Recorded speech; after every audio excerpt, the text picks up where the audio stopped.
But let's move on to some other stuff. Let's move on to something a little bit brighter, a little bit nicer. Jack Harlow has just released his new album, Jackman, and white people are ecstatic. Jesus, you would have thought Obama got elected for a third term. This stuff is wild. It's a great album though. It is a really really good album, I will say.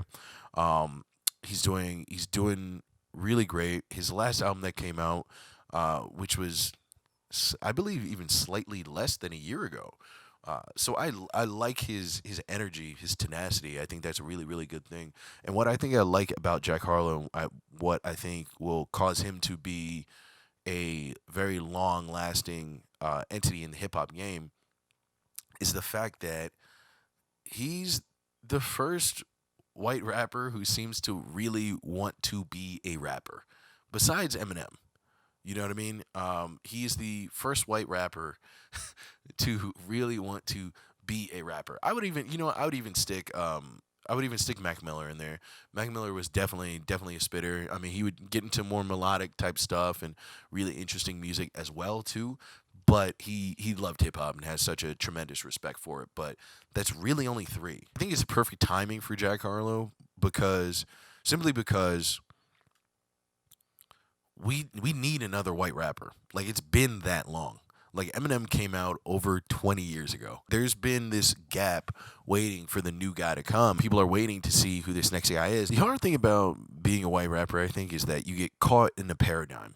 And the paradigm is the two sides of Eminem: the hyper lyrical and the very comedic and weird and silly. The diabolics, the ill will type people. These are like super underground guys. And then you have the silly side, which is more like a little Dicky or honestly anybody that tries to like kind of make jokes. Either of those sides don't lead to mainstream success because you're not making hits. And I think that's what's so interesting about Jack Harlow. He's not as insecure, I think, about his place in hip hop. With a lot of white rappers, I think the whole like you're a guest here thing really sits on their shoulders a lot, which I think is why they go into hyper spitter mode or jokey guy mode because that creates kind of a shield. It's like, all right, well, I'm a guest here, so if I'm a guest here, I'm gonna have to be the most lyrical miracle ass motherfucker out here, so people know that I really care about the art of this shit. You know what I mean? And then on the other funny side, they're like, oh well, I'm a guest here, so if I'm a guest here, I don't want to take up space for like serious black people doing serious things, talking about the seriousness of their black plight. I'd rather more just be comedic. So like, people don't really take me seriously and know that I'm not here to illegitimize their art. I think those are two good points, but at the same time, hits don't get made with that type of thinking. I think Jack Harlow, although he does revere somebody like Eminem, he sees Eminem as a role model for opening things up. I think he's actually much closer to a Drake style. I think he's not trying to go for the lyrical miracle, and he's not trying to go for the funny. He's trying to go for the lover boy kind of style, the style of that all the girls like, the shit that girls want to see, while still being a spitter. What I think is very interesting about Jack Harlow is that he actually wants to be a rapper. A lot of people, when it comes to black culture, but especially hip hop, there is a habit with hip hop culture where a white person will come in, make a few songs with a couple rappers, get their shit bumped up as a rapper, and then they're like, all right, I'm going to pick up a guitar, and I'm actually not a rapper. I didn't want any touch of this shit. And they never do any collaboration with any black people ever again, and it all goes away, and now they're at Madison Square Garden. You know what I mean? And he just doesn't seem to be that way. He did Industry Baby.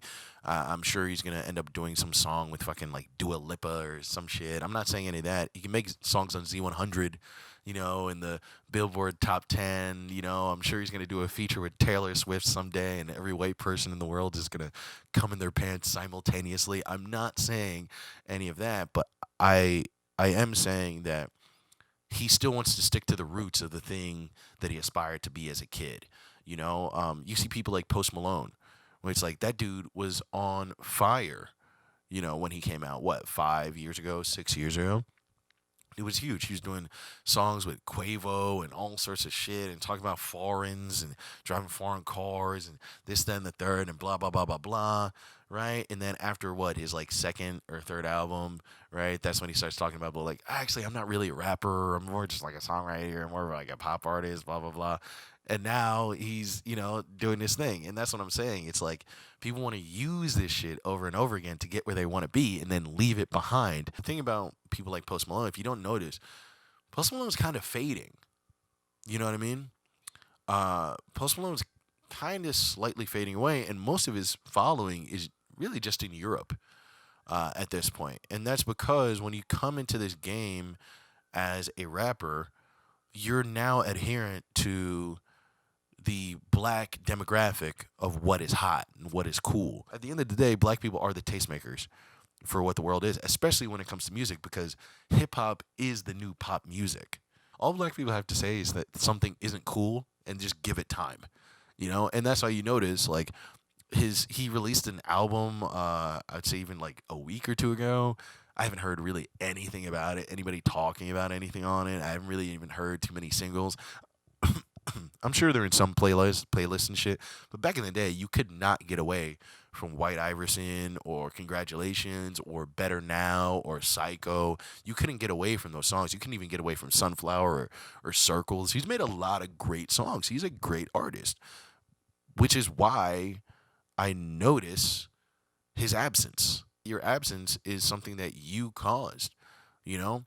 You didn't even necessarily have to keep calling yourself a rapper, but you kind of played it as if hip hop is like a corny world that you don't want to be a part of, when hip hop is what made you.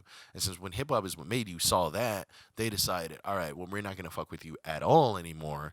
And once black people don't fuck with something, eventually white people stop fucking with it. And now these white people fuck with you and don't fuck with you. And now the only people you can get to listen to your music are people who don't even speak the goddamn language. So he's still going to be able to sell out. Don't get me wrong. He's still going to be able to sell out, and his numbers are still going to be great, and he's still going to have a great career because Europe is huge and you have your international fan base, and that's amazing.